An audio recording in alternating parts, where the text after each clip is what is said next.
Hello everyone. I am Tianqi Mo, you can call me Maverick. Welcome to my APOCS talk. This is my first conference talk. I'm so excited to have this chance.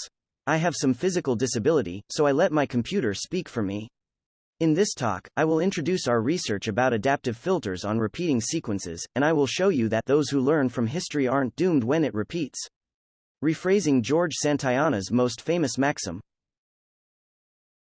To understand our work about filters, let's begin with the dictionary. Suppose we have a universe set U, and a set S that is a subset of U. A dictionary, or we say a full dictionary, is a data structure that supports membership queries on S. Notice that the full dictionary is error-free for all queries. And the filter is a kind of approximate dictionary. A filter also supports the membership queries on S. It always answers correctly to the queries on the items in S. We call these positive queries. However, when answering the queries on the items not in S, or we say the negative queries, the filter may make mistakes. We call this kind of errors false positives.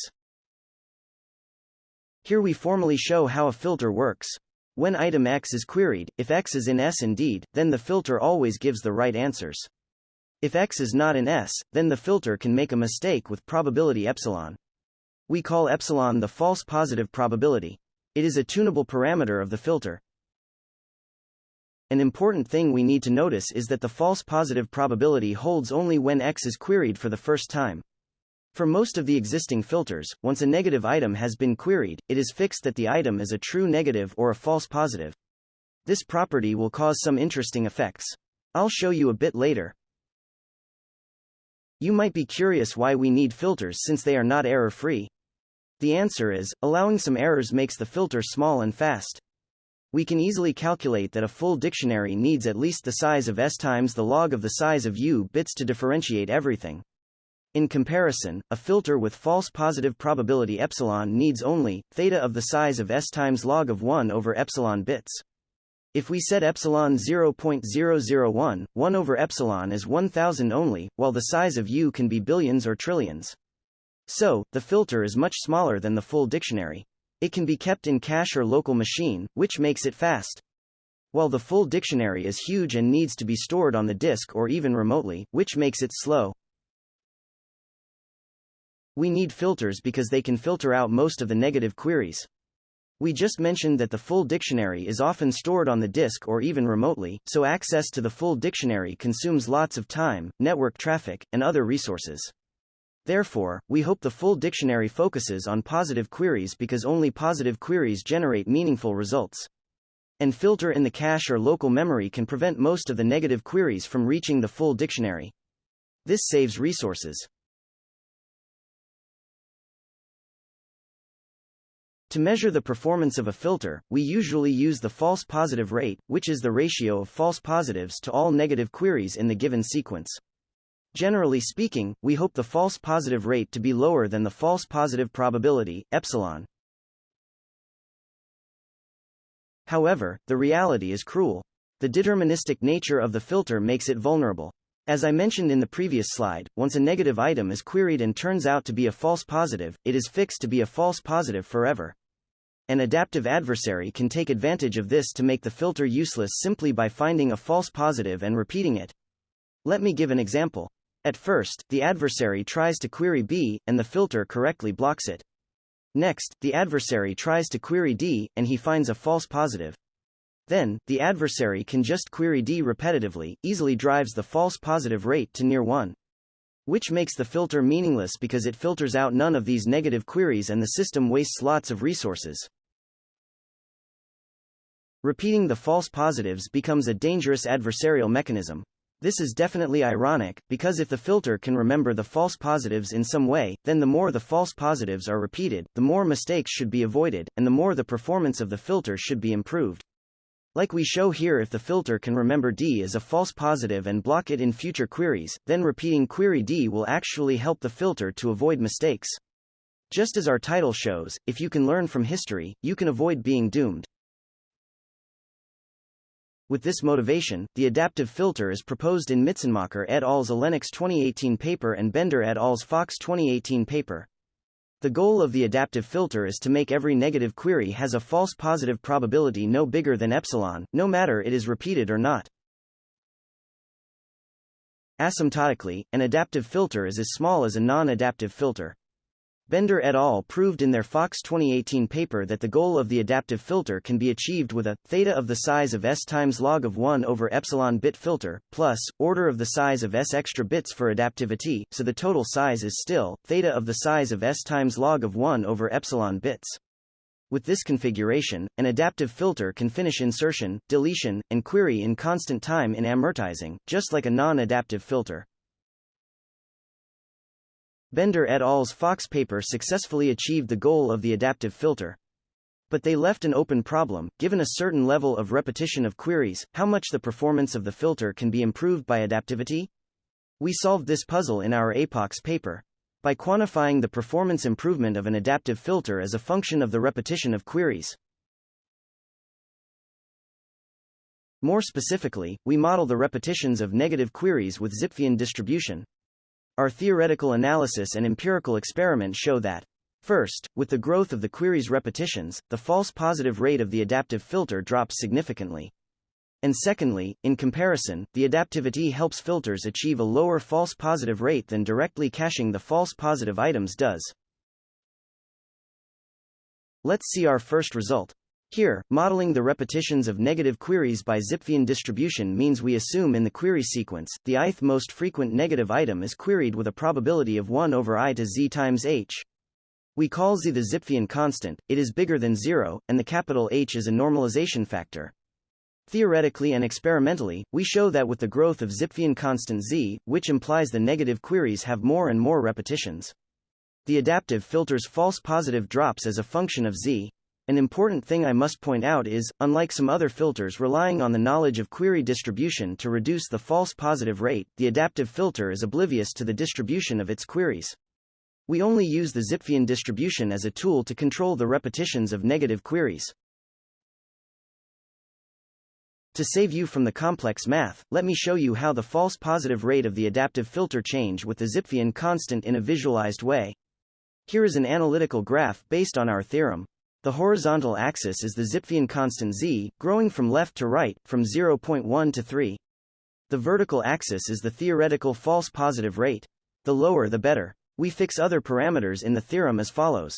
Set S has 100 items. The size of the universe is the biquadrate of the size of S. The filter is allowed 300 extra bits for adaptivity. Based on Bender et al.'s APOCS2018 paper, this equivalent to using 3 bits to adapt one detected false positive. The filter has a false positive probability of 0.001, which is presented by the green line. Now, let's interpret this graph. We notice that when the Zipfian constant grows over a threshold, the false positive rate of the adaptive filter begins to drop. Here, the threshold is z equals 1. We can explain the existence of the threshold. Recall that the bigger z implies more repetitions in the negative queries. So, z is less than or equal to 1 suggests that the negative queries don't have so many repetitions. Therefore, in this range, our adaptive filter doesn't offer much help, but just guarantees the false positive rate no higher than the false positive probability epsilon. We can say in this range, the adaptive filter performs similarly to its non-adaptive siblings. However, once the Zipfian constant becomes bigger than 1, the power of the adaptivity shows up. If you notice that the vertical axis is logarithmic, you can see in this range, the false positive rate of the adaptive filter drops exponentially with the increase of the Zipfian constant. The benefit offered by the adaptivity is so huge when the repetitions are rich enough. For example, when z reaches 2, the adaptive filter gets a 5 order of magnitude improvement of false positive rate compared to epsilon. Such a huge improvement is not common in our daily work. Can we celebrate this now? Don't rush. Yes, we showed that when negative queries are very repetitive, adaptivity can reduce many false positives. However, even if the filter is not adaptive, other parts of the computer system, like the operating system cache, can also help the filter suffer less from the repeated false positives. We must show that adaptivity is better than other ways to avoid repeating mistakes. Otherwise, our celebration of adaptivity would be premature. So now, we want a fair comparison to show the advantage of adaptivity. The word fair can be interpreted in many ways. Here we want other methods to avoid repeating false positives use the same extra space as the adaptivity does. In our APOCS paper, we choose direct caching as our comparative object. Because it is intuitive and easy to implement. Direct caching means once a negative item is found false positive, we can store it in another piece of memory anyway with log of the size of universe bits per item. When querying, if the non-adaptive filter returns no, or the item is cached, the queried item is definitely not in S. Before a cached item is evicted by other false positive items, it causes no more false positives. In our paper, we also give the theoretical bound of the false positive rate the filter with direct caching can achieve when the negative queries follow Zipfian distribution, and compare it with the false positive rate of the adaptive filter. Just like the previous slides, I show this comparison in a visualized way here. In this analytical graph, the horizontal axis is the Zipfian constant z, growing from left to right, from 0.1 to 3. The vertical axis is the theoretical false positive rate. The lower the better. I set the size of the S100, and the size of the universe biquadrate of the size of S. The adaptive filter is allowed 300 extra bits like before, while direct caching uses also 300 bits for fairness. Both filters have a false positive probability of 0.001. Presented by the green line. The graph shows how the theoretical false positive rates of these two filters change with the growth of Zipfian constant z. The first thing we can notice here is that just like the adaptive filter, the false positive rate of the filter with direct caching also drops dramatically when z grows large enough. When z is 2.4, the direct caching is also able to offer a 5 order of magnitude improvement. Basically, we can divide the graph into 3 parts. When z is close to 0, recall in this range, the repetitions of the negative queries are few. Both filters have the same false positive rate close to the false positive probability epsilon. So we know, theoretically, neither adaptivity nor direct caching lower the false positive rate significantly when there are few repetitions. When z is close to 1, the direct caching shows its power first. You can see the orange bars representing the false positive rate with direct caching drops slightly below epsilon. The change is quite smooth because in our theorem, the false positive rate of the filter with direct caching changes with the Zipfian constant in a more continuous way. Meanwhile, in this range, the false positive rate of the adaptive filter is still no lower than epsilon. The theoretical bound for the adaptive filter's false positive rate in our APOCS paper is not as continuous as that with direct caching. It begins to drop only when z grows over 1. When z is smaller or equal to 1, our theoretical bound for the adaptive filter's false positive rate would always be epsilon. Once z grows larger than 1, although the false positive rate of the filter with direct caching drops significantly, but its extension is smaller than the drop of the false positive rate of the adaptive filter. And with the growth of z, the advantage of the adaptive filter becomes bigger and bigger. So at this point, we conclude that more repetitive queries lead to a lower false positive rate of both the adaptive filter and the filter with direct caching, and the adaptive filter has a lower false positive rate than the filter with direct caching does, when repetition grows over a threshold. Here, the threshold is z equals 1. So, should we choose the adaptive filter only when there's enough repetition? Let's make our decision after we analyze the experimental results. Let's see the experiment on the real network trace data first. These data sets, offered by Kata.org, have the Zipfian constant between 1.2 to 1.3. As our theorems show, in this range, the adaptive filter should have better performance. In the graph here, the horizontal axis is the false positive probability, and the vertical axis is the false positive rate. And the direct caching uses the same number of bits as the adaptive filter uses for adaptivity. Here we can see, the experiment supports our theories. The false positive rate of the adaptive filter can be 31 to 73% lower than that of the filter with direct caching. And compared with the non-adaptive filter, the improvements offered by the adaptive filter can reach at least 90%. The interesting thing happened when we tested our theorems on the synthetic query sequences. These sequences strictly follow Zipfian distribution with different Zipfian constant. We notice that a little bit different from the theoretical result. In the experiments on the synthetic query sequences, the adaptive filter always outperforms the filter with direct caching, regardless of z's value. How does this happen? The reason for this difference between theory and experiment is that our theorems still underestimate the numbers of false positives the adaptive filter can avoid. In our theorem, we assume the broom filter can adapt only the detected false positives. But in fact, the broom filter can correct some unseen false positives serendipitously, reducing the false positive rate further. Theoretically, how to model serendipitous corrections is still an open problem, but I can show you how this phenomenon happens. To understand how the adaptive filter can correct unseen false positives serendipitously, I need to show you how the adaptivity is implemented. You can refer to Bender et al.'s Fox paper for more details. Modern filters are based on fingerprinting. For the set S, the filter maintains a fingerprint set F. Every item X in S has a corresponding item F of X in set F as X's fingerprint. Bender et al.'s 2012 VLDB paper shows that filters based on fingerprinting can be stored with theta of the size of S times log of 1 over epsilon bits, just like other filters. Usually, the fingerprint is one of the prefixes of the hash value of an item. When query a certain item, the filter first gets the item's hash value, then checks if the fingerprint set F contains one of the prefixes of the hash value. For example, here the positive item A has hash value 00100101. We use the first 4 bits as the fingerprint and insert them in the filter. When query A, the filter gets the hash value 00100101 first, then finds its prefix 0010. So the filter knows that A is in S and returns yes. Now, we can see, when a negative item is queried, if one of the fingerprints of the positive items is the prefix of the hash value of the queried negative item, a false positive happens.